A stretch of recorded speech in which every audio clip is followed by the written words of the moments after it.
It is here in the Quang Tri province that America suffered its greatest casualties during the Vietnam War. Of the 58,000 troops killed in action, more than 1/3 died in areas near the North Vietnam border. Just to let them know that there's nothing left here. A good friend of Dan Huber was close to being one of those casualties in this exact location. His helicopter got shot down. He was the only survivor. And they had to try to get him out. Another helicopter came, I believe, with the story that he told me, and dropped the rope down. He tied it around himself, and they evacuated him that way. And then by taking off, he got dragged through the trees, the little treetops. All that's left of Camp Evans, built by the Marines and used by the Army, is a thin strip of crumbling blacktop covered in dirt and vegetation.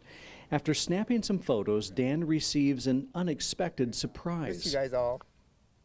Oh, we missed you too. A call from home. See you back. We'll see you back Saturday night.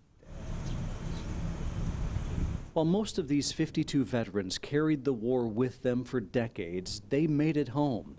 That wasn't the case for the 50,000 North Vietnamese soldiers buried at this cemetery.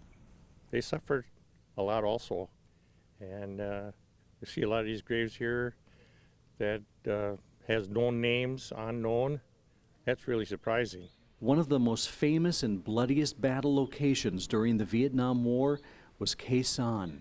Abandoned tactical equipment and machinery left behind from the war evoke memories. This is an M48 tank. I drove him, I was the gunner, and I was also tank commander. With the enemy nearby, Jim Vandenheuvel remembers saving his tank and likely himself. This track, somehow we're running over trees. They're small trees about that size, and what happened, and we're kind of on the side of a hill. But this track was almost all the way off. Was able to jump that track back on within a half hour. And if we would have busted this track, it would have guaranteed it would have took 3 hours.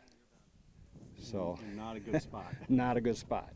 It's another day of reflection and reconciliation in Vietnam. I'm about 5 weeks short of being here 50 years ago. For a group of men who for 50 years, All of the vets back home. And hopefully I can share my story, tell my story to a lot of them. have wondered if an absolution would ever come. The 52 veterans being together.